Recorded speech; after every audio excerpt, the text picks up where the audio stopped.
House Bill 98. It's going to be close. It's going to be close. No, they got it. Yeah, there it is. Representative This, of Gannon, course, the no public funds to teachers unions, no does anybody teachers wish to change their vote? doing Block union to record the jobs roll. on 40 state money. ayes, 29 nays, 1 excused from voting. The majority having voted in favor of House Bill 98. House Bill 98 is passed House. Is there correction to title? No correction to title. There's No, a it blue was a there. blue bill. What I've is never the seen a blue? blue before. What is The that? House I will can't now, read without the. objection, advance. It said excused, which usually that's just assumed if somebody's absent that they're also excused. It's odd to see. And who was that person? It was Representative Hill, my representative here in 14. That's All right. I don't know. You've got some homework. I'll You've look got some into that, homework see to do what that there. You've got some homework there to do.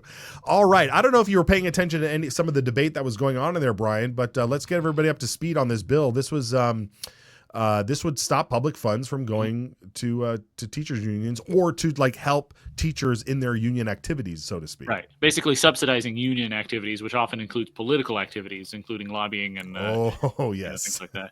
It's the same bill came up last year and it was defeated on the House floor 31-38.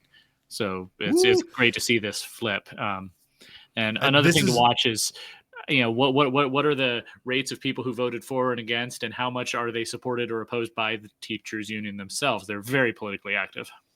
Yes, and now I saw Representative Wendy Horman stand up. I assume she was for this bill. It looks like do we get a screenshot of that tally? If we can get a screenshot of that, maybe you can just share it in our private chat here. But I believe Wendy Horman stood up. We were doing some research earlier today on the PAC, the Idaho Education Association, which is the teachers union. They have a PAC, and their PAC, called the Political Action Committee for Education, I believe. PACE, yeah. They don't really do a lot of spending themselves of independent expenditures, but they send a lot of money to other PACs. So, there's that trail. You got to do that money trail thing. So they sent about $90,000 to a PAC called Right to Learn, which during 2024, they spent a ton of money against Representative Wendy Horman, and they spent a ton of money for guys like Souder and Woodward up here in the north, and Mickelson and Cheatham and guys like that down in the south and so forth. So yeah, it's very interesting to see where that those union dollars go when it comes to PAC money. But more importantly, like you just said, Brian, this failed the floor last year, but because of folks like you out there, because of conservatives on the march, we flipped a bunch of seats, and this is the kind of victory that we have. Mm-hmm. Yeah, and this is hopefully one of many we're going to see this year, just like the mask mandate bill, which passed the House last year but was stalled in the Senate. Now it's gotten through the Senate committee, and now it's going to hit the Senate floor. We're actually seeing things that were log jammed last year that we just couldn't get through, and they are getting through this year. The Medicaid expansion sideboards, that same thing, failed committee last year, passed this year. School choice failed committee last year, passed this year. So this does show that elections have consequences. Who is in these chambers, who is on these committees is huge. But also, yes, public pressure. The more people are aware of these things, the more people call their senators, call their representatives, and ask them to support something. Because remember, down in Boise, they hear that there's no shortage of people on the left, between lobbyists and, NGOs and just the people of the city of Boise who live right next door, who can drop everything at a moment's notice and go testify on a bill. It makes it sound like they're in a very left-wing place when really Idaho is a conservative state, and we can't take it for granted. We have to continually remind our lawmakers of that fact. Yes. And you have to be engaged. I mean, we're seeing because of the pandemic, a lot more people engaged. We're seeing we're seeing a lot more Christians engaged as well. I mean, when you look at guys like Brandon Shippey, if you don't know his story and his family's history, you just did you referenced them in a latest article on school choice and homeschooling. But the Shippies come from they're the original homeschooler family, if you will, that went to jail for homeschooling their children, and back in the 80s, and they really launched this whole movement today in Idaho of having probably the most lax laws when it comes to homeschooling. In fact, there's no regulatory laws on homeschooling now. However, that doesn't mean the legislature can't come in and do it any day now, which is why HJR1 is so important. Which Senator Shippey is also sponsoring if it should make it to the Senate side. We're going to have Representative Hawkins and Senator Shippey on to talk more about HJR1. It's still awaiting a hearing. I know we had a question about that earlier today, and so if you're still watching, we are paying attention to that. We'll get to that. Brian, you mentioned this morning. You mentioned the Medicaid expansion. We watched. That was a long hearing. It was about a 2-hour long hearing. There was a lot of press in there. We're not going to show a ton of clips from it. But we do want to highlight a couple of moments here, though. But can you kind of get everybody up to speed on what this bill is? I think this was H-138. Yeah, House Bill 138. There was a similar bill last year that Representative Redmond brought that time, and it failed in committee. The Democrats put out a call to action and called everybody who's reliant on government services to come and testify against it, because what this bill would do, and they did the same thing today, what this bill would do is puts up certain sideboards on Medicaid expansion. It says that you can only be on the program for 3 years if you're an able-bodied working age adult. You can't have more able-bodied working age adults than there are disabled or seniors who are on the Medicaid program. There has to be work requirements. You have to work for at least 20 hours a week. That could be a job. It could be school training. It could even be volunteer work. But they just don't want people on collecting benefits who aren't doing anything. They have to give back in some way. And there's a clause in the bill that says if these conditions are not met, then the program will terminate. And that's what scares everybody. But as Representative Redmond, I don't know if you're going to play this clip, but in his closing, he pointed out that most of the testimony who came in against this bill was not actually about this bill. It was people worried that seniors or disabled people or pregnant women or children would lose their benefits, which they're not part of Medicaid expansion. They're part of the original Medicaid program, which is a separate program. Right. There's a lot of misinformation out there that just gets people riled up, and they just, and you see it happening at the federal level too, with the Doge, and people saying, "Oh, you're stopping school lunches," and that's clearly not what's going on. So yeah, and the media that's what the media is there for. I mean, the media up here is down in Boise, in our neck of the woods. There's TV stations running stuff because Redmond is the representative up here in the north. And so, yeah, they just love to spin this narrative and get everybody excited. It makes for clicks. There was a moment, though, from the Idaho Freedom Foundation, Fred Birnbaum. I mean, the guy, brilliant guy. He was there testifying in support of this bill. And then the good representative from District 11, Representative Lucas Kaler, had a question on why, again, Medicaid expansion happened because of a public initiative, because of a ballot initiative.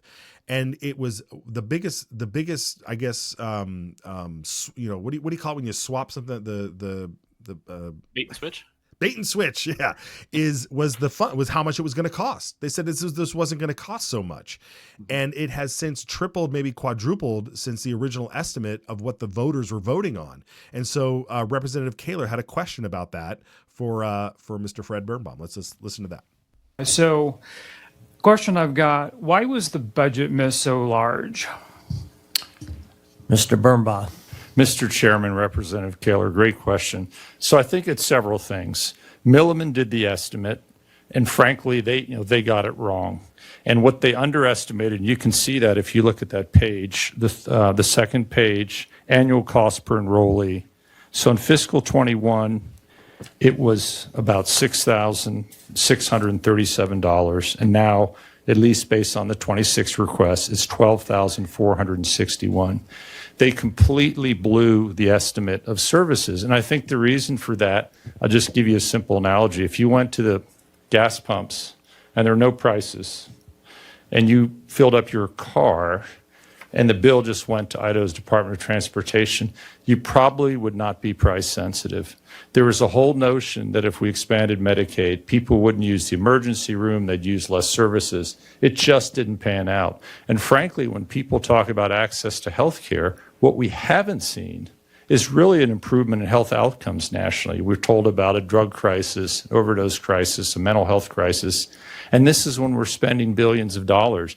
We spent way more than we said. We spent way more per patient than we projected, and I don't think just giving people access has improved healthcare outcomes, particularly if you see life expectancies declining.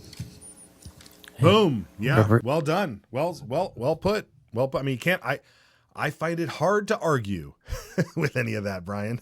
It's always hard to argue with Fred Birnbaum because Yes. he's always solid on the numbers. Absolutely, yeah. And later, we're not going to play it, but later on, Representative Furryman was trying to play. Oh, you can play with all these numbers all you want, and Fred was like, "Well, I'm looking at the budget numbers that are here in the budget book." Very good. Okay, Brian. Another thing we were paying attention to was, did you have a comment? Were we showing something earlier that you had a comment on? Was it the mask man bill or the Fauci thing? Yeah, just about Senator Ruchte's comments on both Yes. the mask mandate bill and the Fauci Hunter resolution. Yeah. It's, when I'm watching that, I'm thinking, what happened to the Democrats? They used to be, you go back 50, 70 years, maybe this is just too long ago, but they used to be the party that's all about speak truth to power, fight the man, question authority. And somehow it's really only in the last 5 or 10 years, they've completely pivoted. And now the Democrats are all about trust authority. Do not question authority. These are experts. You are not allowed to question them. It doesn't matter what the Constitution says. It doesn't matter what the rule of law says. It doesn't matter what our elected officials want. We must trust these experts. They want to turn the whole country into this technocracy where we just do whatever the experts say. And of course, it's only some experts. In one of his statements, he mentioned our most brilliant doctors. Well, who decides that they're brilliant? Who decided that Tony Fauci was this, God among men who, every word of his must be taken as the settled science? It's really crazy to watch, the Democratic Party flip over there. And it's almost surreal hearing those words out of the senator's mouth. Yeah, I agree. It's really sad, and I think there's a part of them. I mean, look, I'm sure Senator Ruchte is a great guy. He's probably really fun to go fishing and hunting with, and I wouldn't want to put that past him. But and I will give him a little bit of credit. He did say he heard some things today that were he maybe hadn't heard before. I mean, I don't necessarily think he's going to have a complete red pill awakening, but at the end of the day, to quote JFK, we're all human. We all cherish our children's future. We all breathe the same air. And I mean, folks, if you're a praying person out there, you gotta pray for these people. You gotta pray that something happens, because we can't let it go down this road any further with these folks. I will say I appreciate his hairstyle. You Bald brothers, man. You're always sticking together. All right, Brian, what are you working on? Where can people follow you? At Gem State Brian on Twitter. I wasn't live tweeting much this morning. I was with my my homeschool class. If you go there, you'll see I had it written on the board, the original motion, and then the substitute motion, and the amended substitute motion. We were keeping track of it, and it was kind of fun for my civics class this morning. I'm actually headed to the Capitol after this. I'm going to go testify on the House Bill 93, which is in the Senate committee. That's the school choice bill. So that's going to be another circus. This is a crazy day at the legislature. Just a lot of attention on a lot of big things, but there's other things coming down the pipe too that we still have the tax cuts, the income tax cut, the grocery tax credit increase, the property tax refund, and there's so much more coming. This is it's going to be breakneck speed from here to the end of the session.